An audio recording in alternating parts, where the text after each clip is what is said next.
Hey guys, thanks for joining today. It's our first webinar where we're going to be discussing something really important and something that I just discovered in recent months with new building code changes that I thought could be helpful for everyone, especially given the certain state of the economy. Everyone's a little down on real estate and just in general, just a little bit down. So I thought I'd give everyone, a sure strategy, a sure winning strategy in real estate that'll help you create wealth as well as improve your cash flow. So today I have Sean and Amber Keltner, who are my architectural team I've been using over the years. They're amazing, probably the best architects I've ever worked with. So I had to bring them on to have them kind of inform us, walk us through the changes, what it means for 2 to 4 unit properties, as well as 5+ unit properties, which is really, really, really exciting. Because prior to this, you weren't really able to add density to apartment buildings and 5+ unit properties. So we'll be touching on that as well as how to finance these projects. So it's really exciting. Amber and Sean, I'm going to go ahead and let you take it from here. All right. So I'm Sean Keltner. This is Amber Keltner. We've been doing this for quite a while now and been working with Thomas for the past few years on some really great properties. And these new, as Thomas said, these new ADU rules and ordinances came up this year. And in fact, were really actually kind of figured out by the city as late as February 27th. So they're really fresh rules and interpretations regarding this. The ADU. So just a quick recap. What is an ADU? It stands for accessory dwelling unit. It provides year-round living quarters on residentially zoned lots, but now the new addition is also multifamily zoned lots. It has to have eating, cooking, sleeping, and sanitation facilities, and it can be an efficiency unit too, like a studio type of setup. So the first ordinance with ADUs came out in 2017, and it was only single family at that point, but now in the late 2019 and early 2020, multifamily properties have been added to the mix. And as I said earlier, the implementation of LA's new ordinance was finally finished on February 27th of this year. So the reason why we have ADUs to begin with is because of California's severe housing deficit. So ADUs maximize land use and existing infrastructure. You're able to connect ADUs into existing sewer systems, electrical systems on your site. And it provides supplemental income to homeowners and now also investors. So, and additionally, it provides multi-generational living so that we see a lot of people who have a home that want to add a space for parents or grandparents.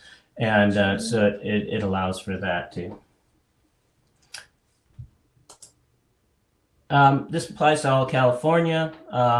It was, as we said, applied to the zones that were residential. However, now it is also applying to any of the multifamily zones.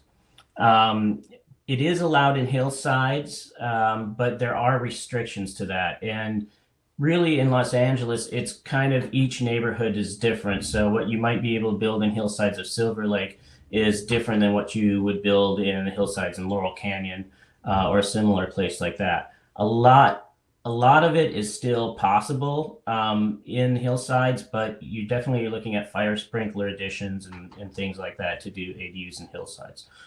And also now movable tiny houses are allowed. And we'll get a little bit more into that, but that's not really the focus of what we're talking about today. So again, on the ADU types, there's a lot of different types of ADU. So you have the detached units, which are separate from a primary structure. There's a whole set of rules about detached versus attached. So an attached unit can only be a certain size. It can only be up to 50% of the size of the unit you're attaching it to, whereas a detached unit can be either 800 or 1,200 square feet, or depending on the zoning, could even be larger. You have repurposed ADUs, so that's like a garage conversion, something like that. You can take like a part of a residence and take a bedroom out of the residence, turn that into an ADU. That would be kind of considered a JADU, a junior ADU. Again, there's the under the ADU rules is the movable tiny house. What you basically need to know about movable tiny houses is that they have to be road legal. There's some other things we'll get into later about those. And now multiple ADUs are allowed on a lot. From everything from single family to multifamily, you can now have more than one ADU.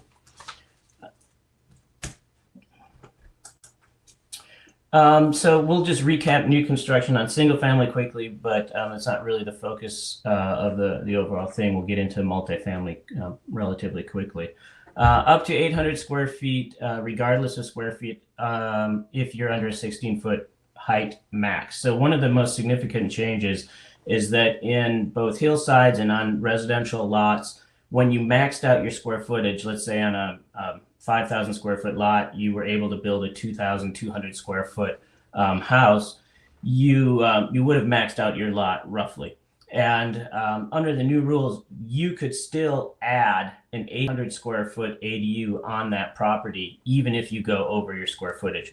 That's a huge change, which really allows you to maximize any investment on a single family property. And so they're not even going to care if you're at your limit. You're just by right able to do up to 800 square foot. The trick is you have to stay under the 16-foot max. Yeah, and the 16-foot max is to the height of the roof. So you're kind of limited. And it also becomes difficult if you're in a hillside because hillsides are measured differently in terms of how you maximize height. But on a flat lot, that 16-foot gets you a pretty decent space. They've also reduced the side yard and rear yard setbacks. So now you have a minimum of a 4-foot side and rear yard. You have to maintain the front yard setbacks as the zoning requires per area. But the 4-foot side and rear yard give you a lot more flexibility in where you can build a new ADU. ADUs that are, if you're only adding one ADU to a property, it can often be up to 1,200 square feet, and it can be in that 2-story realm. And each of these kind of rules applies to specific situations. So this is just kind of a general layout for talking points, but each case by case has its own significant, rules that would apply to it. There's also the addition of a JADU, which is a junior accessory dwelling unit, which is something that is attached to the existing primary residence, and it can be up to 500 square feet. It has to be located within the walls of the primary residence.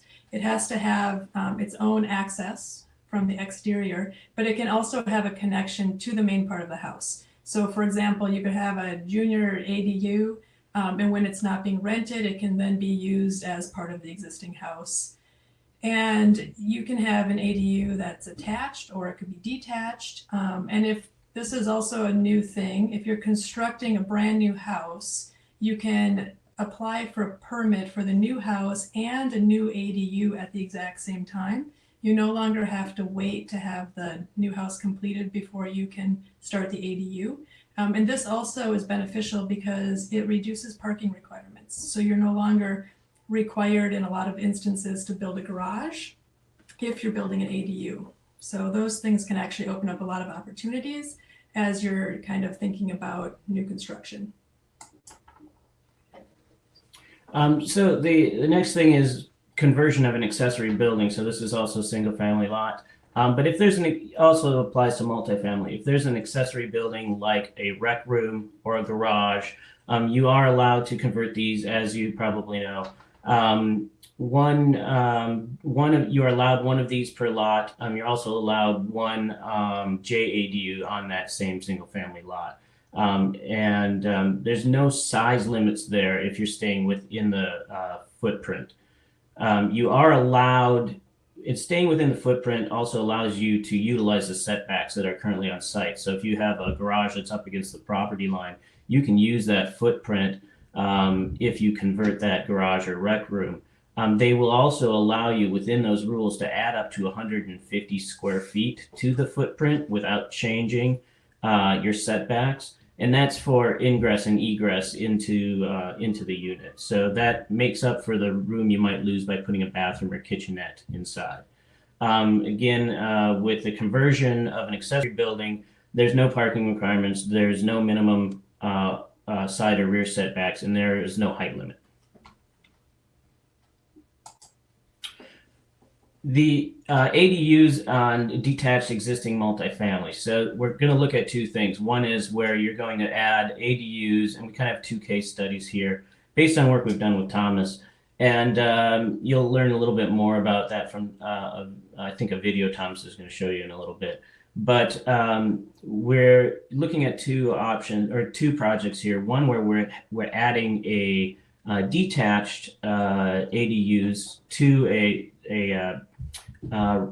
duplex, essentially zone property, and the other one is where we're taking a existing apartment building and adding attached ADUs within that space. So in the detached existing multifamily lots, you're allowed up to 2 ADUs per lot.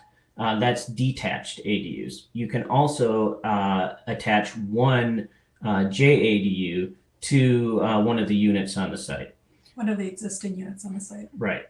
You have a 16-foot high max height in this case, even for conversions of existing space if you're providing 2 ADUs. You have, again, minimum 4-foot side and rear setbacks. And again, this differs from single family because even if you're converting a space in multifamily, you still have to keep that 4-foot side and rear yard. Which means if you have a garage on that property that is on the property line, that still has to conform to the 4-foot minimum side yard. So a portion of that garage, even if it's a straight up conversion, would have to comply with that 4-foot minimum side and rear yard setback. And again, there are parking reductions are allowed in order to make room for the ADUs. So we'll show you in this case study, you'll see that at the top of the page, there's 2 existing units, Unit 1 and Unit 2. There's a lot of space in between these units, and what we've done is we've added 2 ADUs in between them with a kind of common street, quote unquote street that runs along the side with a turnaround in the back. You still have to provide for some kind of circulation for fire access and that. However, while the old rules said you had to stay 10 feet away from other buildings, the new rules specifically state that you don't. So you can go down to as little as 4 feet between buildings. So you can cram a lot in. One of the things that are challenges when you're doing that, of course, are creating something architecturally that will rent for what you want it to rent for. Filling the entire site does put outdoor space at a premium. And so therefore, in this specific case study, what we've done is we've created roof decks on top of the 2 ADUs. These roof decks provide a challenge to the indoor space because, of course, you need more floor buildup, and staying within the 16 feet can drop your ceiling height. So we've worked out some plans where we lower the floors inside, sunken living rooms, and then put the roof decks over those. You'll see that there's main entries off of the main drive, and you really, like in 800 square feet, we can get a efficient 2-bedroom, 1-bath unit in each of these with roof deck space. Yeah. Next, we'll talk quickly about attached existing multifamily. So this is if you had an apartment building. You are able now with the new rules to add up to 25% of existing units in the building. There's not a size limit on these ADUs. And additionally, if you have space on your site, you could add up to 2 detached ADUs on that same apartment building site if you have the space. We will look at this quickly as a case study. in the next slide. Well, the one important thing to make note of is you can build up to 25% of the existing units. The units have to be permitted and legal to count as part of your 25%. And they have to be spaces that are currently not used for livable area. So that would mean converting laundry rooms, converting boiler rooms, converting, fitness rooms, converting garages or carports. So things that are currently not livable. You can also convert hallways if they're kind of not needed to access units. So it's kind of all of those spaces that nobody is currently habitating. So that's what you can convert into the ADUs. And additionally to that, you can create 2 brand new ADUs on the property if the property allows for it, as Sean mentioned. So this is another project we're working on. This is a 12-unit building in Los Angeles. It's 2 floors, and what's significant is that the 25% rule would allow us to add up to 3 ADUs on this property within the existing spaces, as Amber said. So what you'll see in the top floor plan is that there's a dashed red line around part of the building. This part of the building creates an overhang and a carport underneath it. Just below that, you'll see where that same dashed line is referencing above.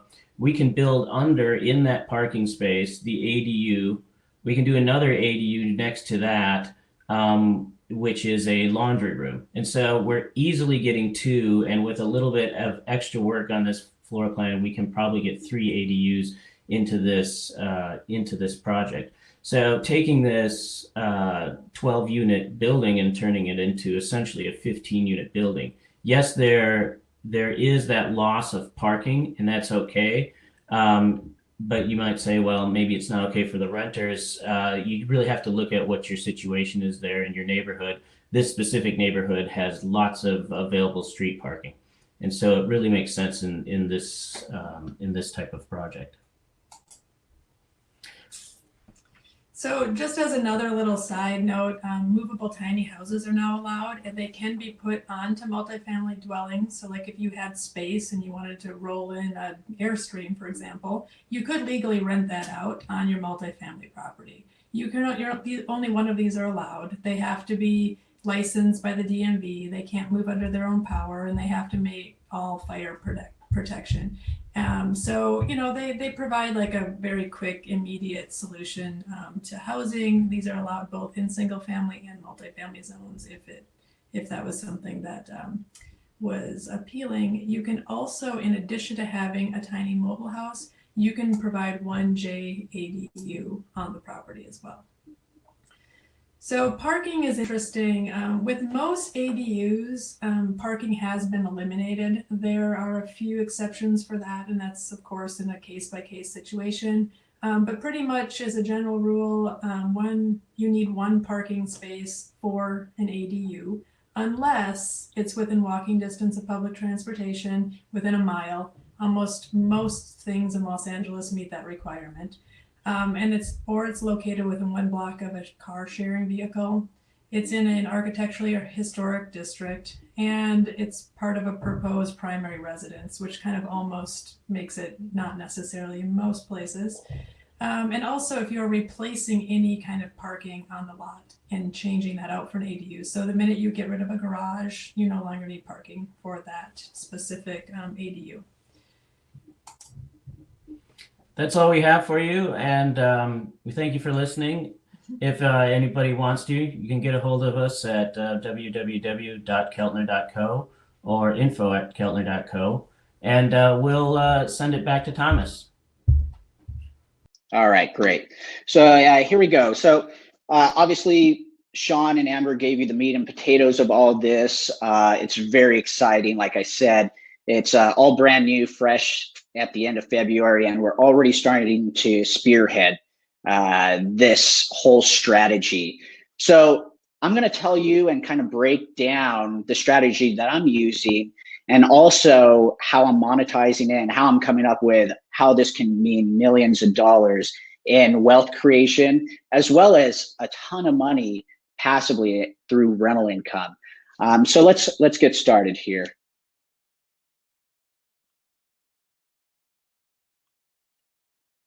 So obviously with everything going on in today's economy as well as the world, this one quote really stands true, and something that I have to remind myself as well as those around me, because it is easy to get sucked into the news and negativity out there. And I think that it's important that we stay positive, because there's a lot of good that can come out of this, such as, a lot of us are reading more, exercising more, eating at home. So just focusing on those things, I think, is really important. And so this quote is, in the mix of chaos, there's also opportunity, which is just couldn't be more true, especially once you start to understand this strategy that we're implementing. And there are tons of other strategies that people are using in this economy, in a contracting economy, to make money, build wealth, and improve their income. So just because we're in a contracting economy, don't think that you're stuck in that same boat, because you're not and we're not. And that's what gets me up going every day, is knowing that there's plenty for me to do for me, my family, and those around me. And I want to share that with you. So here we go. What we'll learn is, and what we just learned was through Keltner and Co., what the building laws are, but more importantly, how to leverage these laws to improve your current properties. So if you have 2 to 4 unit properties or even apartment buildings, how you can utilize this strategy to improve those property values and cash flow. I'm going to be also touching on how I view these deals and how I'm underwriting them personally. And then I'll also talk about how banks and lending entities are treating these projects and properties right now. And it'll also give you an idea on the current state of the lending environment, which is pretty wild, to be quite honest.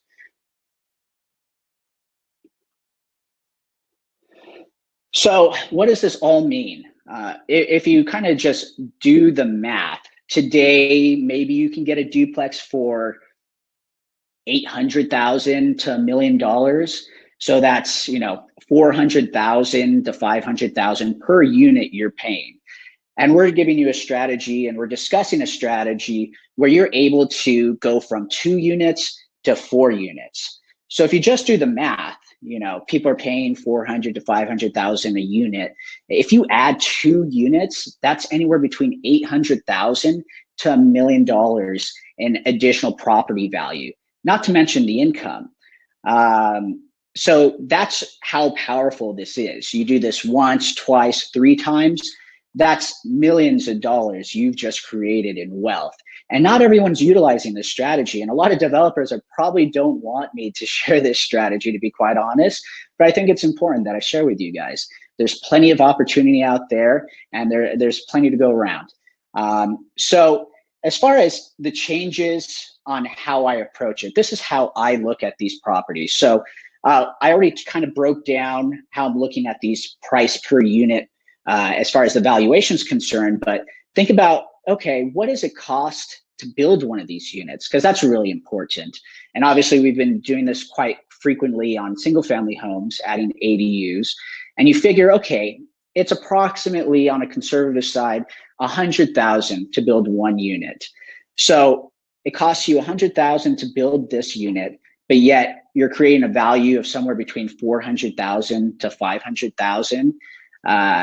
I mean, you just do the math right there. That's a significant increase in net worth, and it makes sense. You're almost, you're multiplying your investment by 4x to 5x, depending on where you're investing. Now, of course, there are going to be those units out there that are $250,000 to $350,000, but that's not going to be the product that you're putting out. I mean, I pay $250,000 a unit when you're buying in bulk. We're talking 10 plus units, and it pretty much needs complete gut renovation. So if you're building one of these from scratch, it's going to be brand new. It's going to command top dollar rents. It's going to command top valuation as well, because it's a brand new structure. So if you look at it that way, it kind of opens up the realm of possibilities out there. And so if you're entertaining a property, there are lots of properties right now, and even before this all happened, there are tons of properties out there sitting. And it was because, of course, ultimately the price and maybe some other dynamics going on with it. But given this whole new strategy, those properties that were maybe, overpriced by 50 to 75, maybe even 100,000, they start to pencil out. It starts to make sense. And that's where, my realtor friends that are on here joining me, if you have any listings or if there are any expired listings of these sort, I mean, that's a great opportunity for you to jump in there and say, hey, Mr. and Mrs. Seller, you know what? Your property can actually be developed as X. And I think if we market it towards a developer like Thomas and his team, we can get someone. And all it takes is educating the seller and potential developers out there, and boom, it just blows up from there and blossoms. So that's kind of how I saw it helping my real estate community out there, who's been so kind to join us. Now, once you do find these properties, of course, if you're not a realtor, you're going to need a realtor and an architect to kind of execute this, because when you find the property that may work out, you're going to want to approach architects like the Keltner Company and say, hey, so what can we really do with this property given the lot size and the dynamics? And really, rely on them or lean on them and consult on them with them to try and see how you can maximize the property and if it is a viable option. So that would be step one. And then step two, I would rely on your realtor to pull, rental comps, obviously, so you know what that income is going to be if you were to build, an 800 square foot unit, 2-bedroom, 1 bath. And then also, obviously comps as far as resale, what the price per unit will be. But like I said, I mean, even if the price per unit drops to 200,000 and you invested 100,000 building the unit, you're still up. I mean, that's 100% return on your money. I don't know where you can find that. And now, as far as 5+ unit properties, I rely on this. It's kind of like the Redfin for apartment buildings. It's called Padment. Let's see if I can actually pull it up and play with it with you guys here.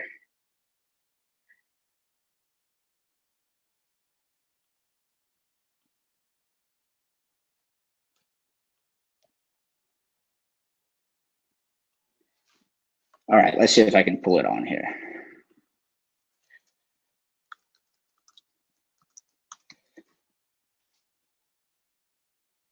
All right, so I'm hoping you guys can see this.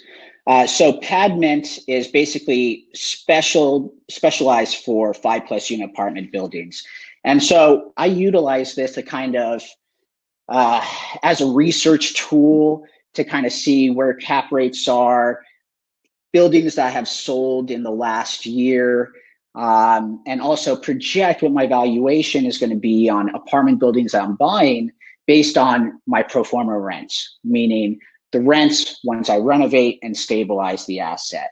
So let's use property that I bought, Road in Highland Park. Actually, that's not, yeah, here we go.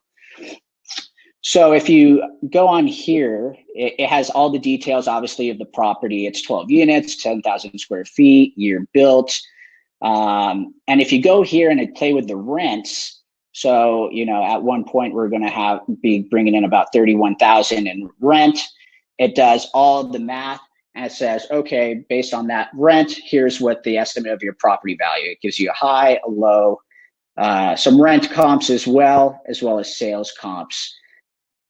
So this is good when you're doing your models, your investment models, to see, hey, where are my pro forma rents really going to be? And usually I'll take a look at these comps and I'll discount them 10 to 15% just to play it safe and see if my investment still pans out and makes sense. So yeah, this is a great tool. I suggest that you guys use it. I suggest that you guys utilize it. It's really helped me kind of just double and triple check my work here. All right.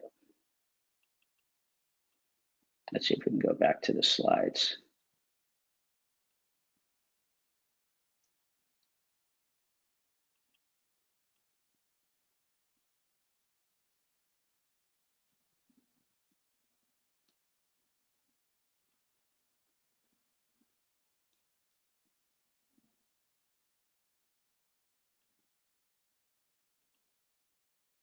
All right, here we go. All right, guys. So that's just a little trick. You know, I have a spreadsheet that I put together for investment projects that are income properties to kind of help me detail the total cash needed from beginning to end of the project from month 0 all the way out to year 10. And I'm able to project my value on every year based off your basic legal rent increases, because on these 5+ unit properties, your net operating income is basically how you achieve an increased value. So let's say your property is bringing in 300,000 annually at a 5% cap. You're able to get a valuation that way. And the thing I like about commercial and income properties is everyone's kind of looking at the same numbers, that net operating income number. That's how everyone looks at it. It's not emotional like single family homes. It's kind of like a 1 + 1 = 2. People don't care, if the bathroom or kitchen was renovated well. All they care about is what that final number, the net operating income, which is your rental income minus expenses, pretty much. And so next, what I look at is a quick kind of breakdown is I take a look at, okay, what is my mortgage going to be before and after I do these renovations. So let's say, you purchase the property and you get a $750,000 loan. You do the improvements and then you refinance after because you have a higher valuation, and pull that money out and increase your loan amount because you want to recapture the money you invested. Well, I'll usually take that number, whatever that projected mortgage payment is going to be, once you recapture and do a refinance, what that mortgage payment will be versus the income that I'm bringing in. So, if your income is $15,000 a month, which that case study in Glassell Park that we showed you will be, and I'll show you a video on it, and your mortgage payment on a monthly basis is only $5,000 a month. I mean, it's kind of a no-brainer right there. You're making $10,000 net income passively, not doing anything.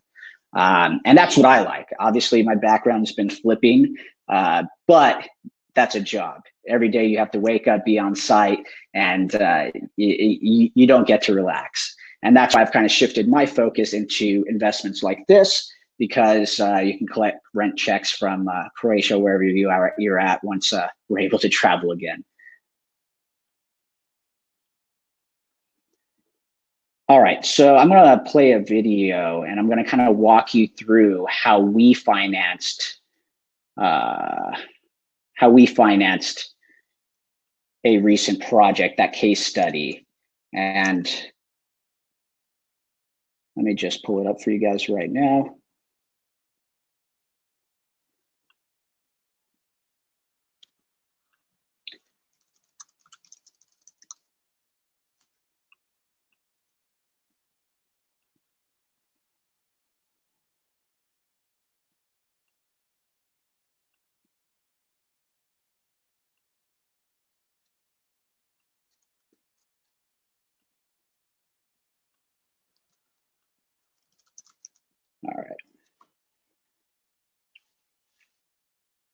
All right, guys, so I'm going to play a video right now of this property that I purchased. It was only 1 unit that was vacant when I purchased it.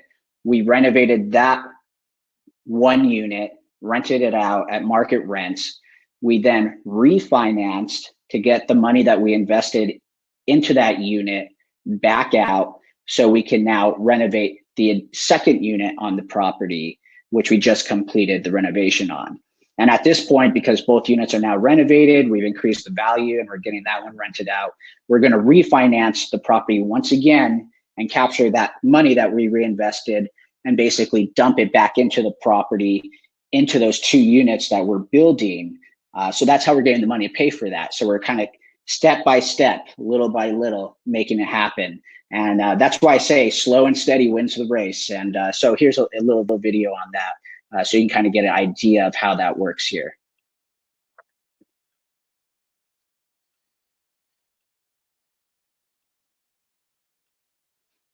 About 14 months ago, we purchased this property. We renovated the back bungalow and got that rented out, and waited patiently to renovate the front unit, which we just completed. And I'm super excited to get that rented. But more importantly, what we're planning to do with this property is something we haven't done before. The building laws did not allow you to do it until now. We're going to turn this 2-unit property into 4 units. Thanks to the new building codes, they're allowing us to add ADUs to multifamily properties. Prior to this, they would only allow single-family homes to add an ADU. Come to find out, under these new laws, we can add 2 ADUs right here in between the 2 bungalows that are existing. Each ADU will be 800 square feet, 2 bedrooms. Each unit will probably bring in an additional $3,500 to $4,000 a month, $8,000, $7,000 at the minimum in additional income we're going to be able to create by adding these 2 units. Wealth creation and improving our cash flow.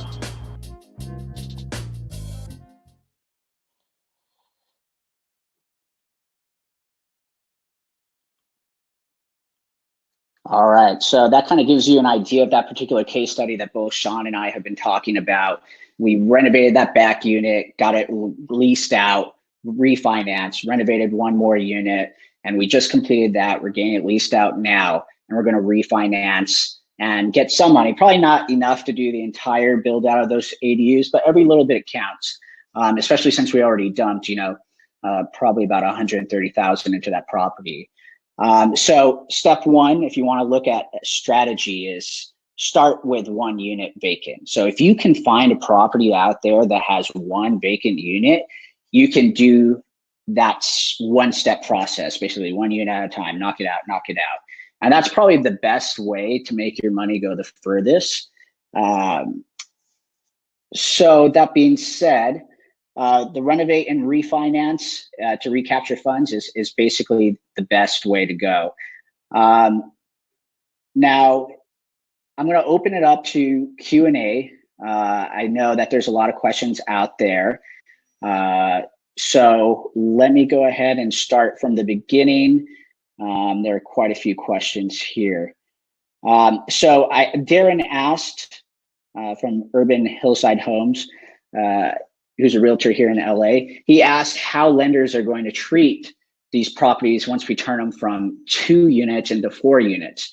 And that's a great question, because lenders have been trying to figure out the whole ADU thing for over a year now. And most lenders have decided not to use income from those ADUs. However, we do have one source that will allow you to use ADU income to qualify. However, what they're requiring is that ADU has to be leased out when you go to refinance it. So since this strategy that we're talking about today is you buy the property, build the ADU, and then lease out, it really shouldn't be a problem. You should be able to provide the lease agreements to use that income to help increase your loan amount. Now, as far as how they underwrite the valuation, they give value to the unit. They underwrite it as a 2 unit with the 2 ADUs. So that's how it would show on the appraisal. It wouldn't show up as like a 4-plex or anything of that nature. So just a quick answer to that question. And then next, Irina asked 100K estimate for ADU. I'm estimating that based on an 800 square foot ADU. It's 100,000 give or take. That's with everything. So I'm factoring in cabinets, foundation, framing, building from the ground up, completely new. It depends how fancy you go and how elaborate you go on certain things, but I feel like 100,000 is pretty safe.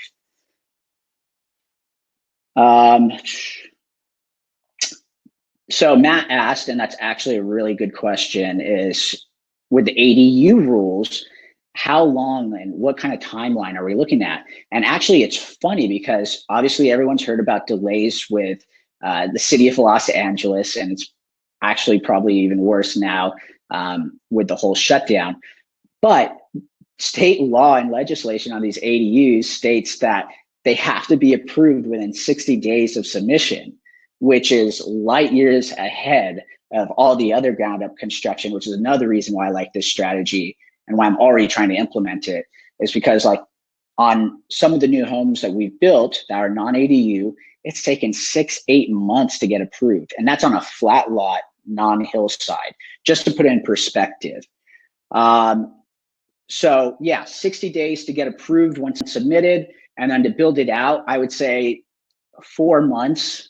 4 months should be more than enough, 4 to 6 months. I mean, we're doing it in about 4 months, but we have a full-time crew that works for us. So, and kind of touching on that, it's very hard to find good work and reliable work out there. You definitely get what you pay for. So Desiree asked about the COVID crisis affecting rents and vacancy, and that's another amazing question that I'd like to talk about. Obviously I was nervous. We just bought a 12-unit apartment building in January.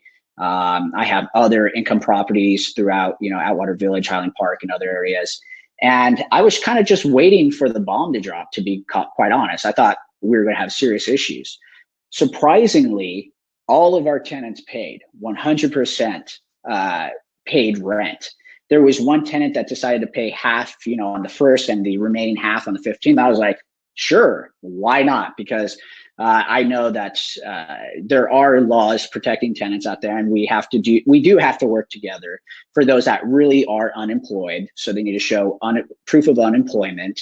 I mean, if you're still working from home and you're a lawyer or you're in tech and you're able to work virtually, you should not be trying to not pay rent. It really is your responsibility to be paying rent. So that's a great question, Desiree. We're not really seeing any issues. We'll probably start seeing issues from what I've read as far as research goes in the luxury market. So Class A buildings, they're projecting those are going to get hit. But Class B, Class C, those mid-century older buildings that needs work or has been renovated and isn't new construction, we're probably going to see a demand in rent, I think, in those buildings, because people aren't going to want to buy homes once they get back to work. People will get back to work, but they're not going to go out and buy a home, in the first 6 months of their new job. They're going to be renting, and that's going to cause more demand for these rentals. And we're going to have less supply because builders are not going to build right now any more apartment buildings. So that's why it's actually a great strategy for us to take existing income properties and add additional units, because there's going to be plenty of demand. Irina, how would you value San Francisco property that has an ADU and JADU? Would you value it as a single family with some kind of bonus? Or would you value it like a multi-family based off the rent? So that's a good question.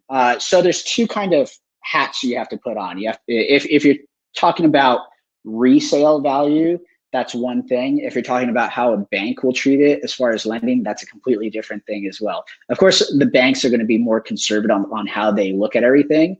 But from what I have found from experiences, investors and buyers, we're all looking at the same thing. Like I said, that income from the property, that rental income.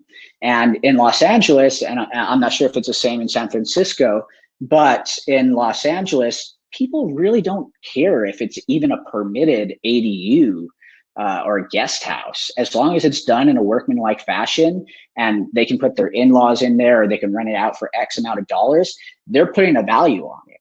And it's typically more than what banks would, of course, because it's unpermitted. But in that case where it's a permitted ADU and JADU, I would say that it would significantly increase the value. And I can kind of talk offline with you on that and kind of give you maybe a formula that we can look at that some people are using.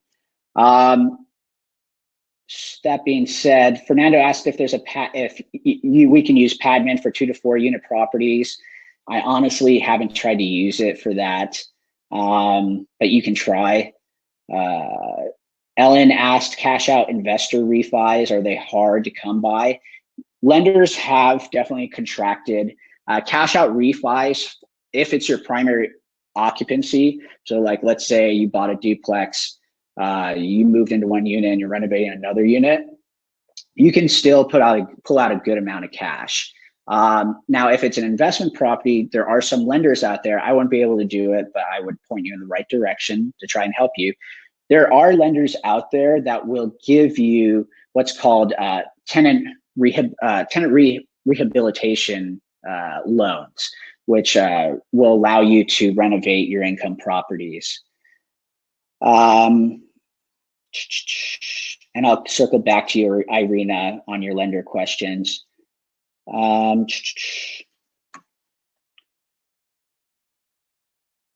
So as far as everyone kind of asking about financing ADU, the formula that I've used that's been the least expensive, because you can get hard money out there, private money, which comes at 9 to 12%. And even right now in this current environment, I've talked to some of my friends like Corey at S&L Capital, who was kind enough to kind of give me some insight on what they're doing on the hard money side, which used to be like the more lenient, like you put 10% down, you come up with the renovation money, and it's all gravy. Well, they're now in this environment cutting back their loan to values even worse than traditional lenders, to be quite honest. As far as financing this construction, at first what I would do is put the least amount of money down on the property. Obviously that's going to be primary residence, and then hold on to some capital to build out that first ADU and kind of let it step by step, unit by unit, grow from there.